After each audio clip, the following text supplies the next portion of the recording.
कि हर महिलाओं को जो भी दिक्कत होती थी, इतना मतलब खर्चे नहीं उठा पाते थे, तो उनके खर्चे के लिए यहाँ से मिले हैं 2100 रुपये मिलने लग रहे हैं। तो जो उन्होंने वादा किया था वो पूरा किया।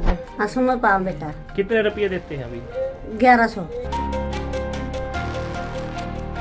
महिलाओं के आर्थिक सशक्तिकरण की दिशा में एक ऐतिहासिक कदम उठाते हुए हरियाणा सरकार द्वारा दीनदयाल लाडो लक्ष्मी योजना की शुरुआत की गई है, जिसके तहत गरीब महिलाओं को आगामी 1 नवंबर 2025 से 2100 रुपए मासिक आर्थिक सहायता प्रदान की जा रही है।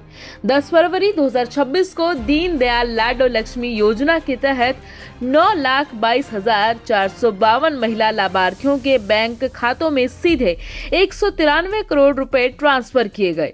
अब तक इस योजना के तहत 4 किस्तों में कुल 634 करोड़ रुपए जारी किए जा चुके हैं। 1100 रुपए जो पर महीने महिलाओं को देती है सरकार, उससे आपको काफी मदद मिलती है। हाँ मदद मिलती है बेटा। पंडित दीनदयाल उपाध्याय की 109वीं जयंती के मौके पर 25 सितंबर 2025 को लॉन्च किए गए दीनदयाल लाडो लक्ष्मी मोबाइल ऐप के जरिए 10,51,029 महिलाओं ने आवेदन किया।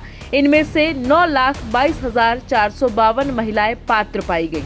फरवरी 2026 से हर महीने 1100 रुपए सीधे लाभार्थी के बचत बैंक खाते में जमा किए जा रहे हैं, जबकि 1,000 रुपए सरकार द्वारा चलाए जाने वाले फिक्स्ड डिपॉजिट अकाउंट में रखे जाएंगे।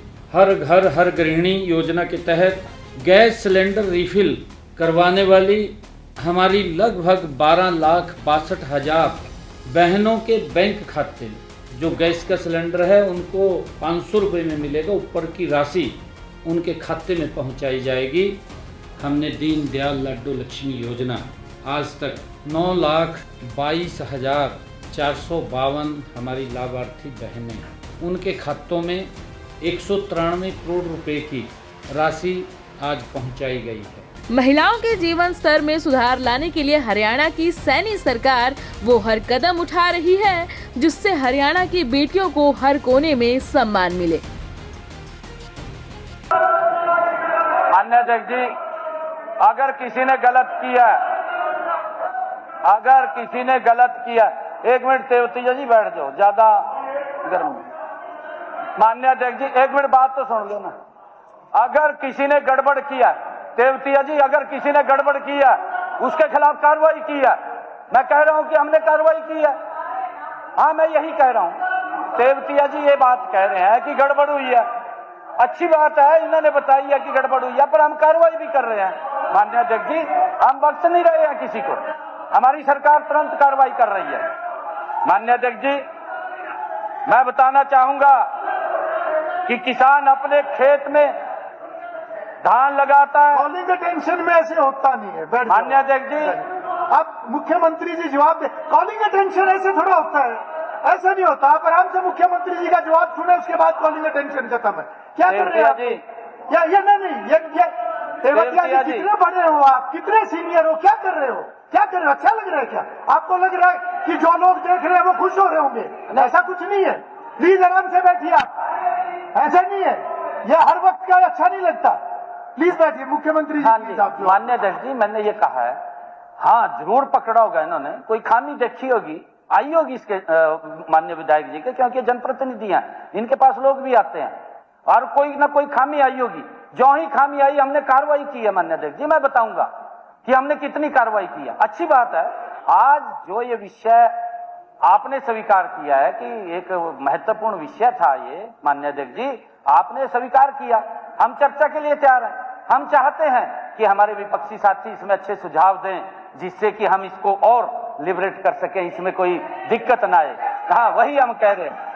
अभी लेंगे ना? अभी नहीं ये अभी लेंगे। क्या एकदम छोटी सी बात को पकड़ लेते हो? सीएम एक सुझाव देते हैं, बाद में हम वही कह रहे हैं। सीएम साहब कह रहे हैं बाद में दो सुझाव आप। हम वही कह रहे हैं। हाँ, अलग से सुझाव दे दो आप। माननीय अध्यक्ष, सीएम साहब प्लीज। माननीय अध्यक्ष जी, मैं ये भी बताना चाहता हूं कि किसान अपने खेत से में धान लगाता है और उसका पंजीकरण मेरा फसल मेरा ब्यौरा पोर्टल के ऊपर करता है। माननीय अध्यक्ष जी, इसका मतलब वो है कि वो अपना सत्यापन करवाता है कि मैंने यहाँ धान बोई है, जब उसको पूर्व पंजीकरण कराता है। हाँ, इसी से पकड़े गए, वो इसी से पकड़े गए। नहीं, वो कार्रवाई कर रहे हैं जी, हम कर रहे हैं जी, उसके ऊपर कार्रवाई करें, सुन तो लोगी। माननीय अध्यक्ष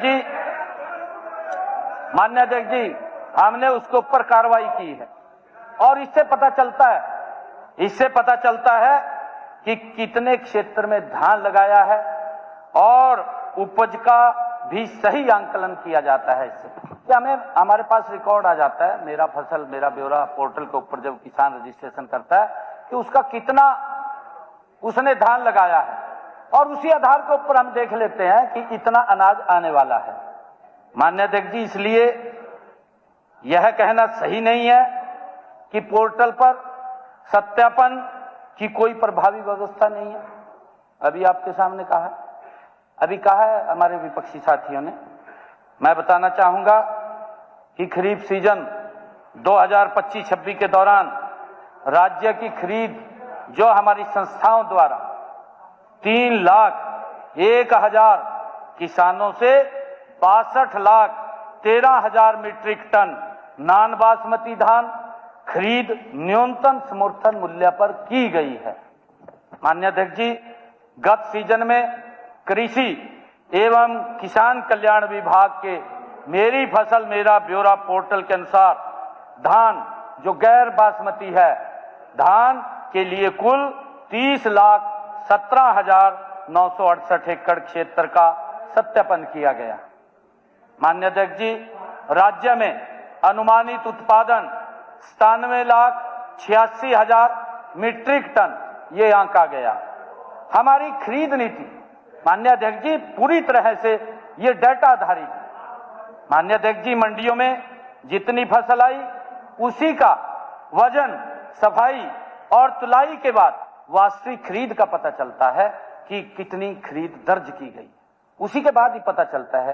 क्योंकि जब किसान लेकर के आता है उसकी सुखाई भी चली जाती है और उसके बाद उसकी जब सफाई करते हैं, सफाई से भी उसके अंदर से निकल जाता है और जो एक्चुअल में वजन उसका करते हैं उसी से ही पता चलता है कि कितनी धान यहाँ आई है। और माननीय अध्यक्ष जी, इसी प्रक्रिया में हमारी पारदर्शी सुनिश्चित करने के लिए डिजिटल रजिस्ट्रेशन, ऑनलाइन गेट पास और बैंक खातों में सीधा भुगतान इसी के माध्यम से किया जाता है, डायरेक्ट किसान के खाते में जा रहा है। मैं वही कर नहीं, देखिए उसके हम कार्रवाई कर रहे हैं ना, मैं आपको बताऊंगा, मैं यही तो कह रहा हूं, मैं अभी तो ये बता रहा हूं कि हमने क्या क्या किया है, भी हम क्या व्यवस्था कर रहे हैं, हमने व्यवस्था क्या खड़ी की है, हम उसके ऊपर बता रहे हैं। ठीक है, आपका अलग से ले लूंगा मैं, तेवतिया जी अलग से ले लूंगा, तेवतिया जी का सुन लूंगा मैं। माननीय अध्यक्ष जी, मैं मानता हूं कि कुछ मंडियों में अनियमितताओं की शिकायतें हमारे पास आई है, ऐसा नहीं है कि हम ये कह रहे हैं, क्योंकि अगर कोई सिस्टम बना है उस सिस्टम के साथ कोई छेड़छाड़ हुई है, इसी सिस्टम से ही हमें पकड़ में आया, इसी सिस्टम से पकड़ा है और इसमें और सुधार कर रहे हैं माननीय अध्यक्ष जी। अभी मैं बताऊंगा भी हम क्या क्या सुधार कर रहे हैं इसके अंदर।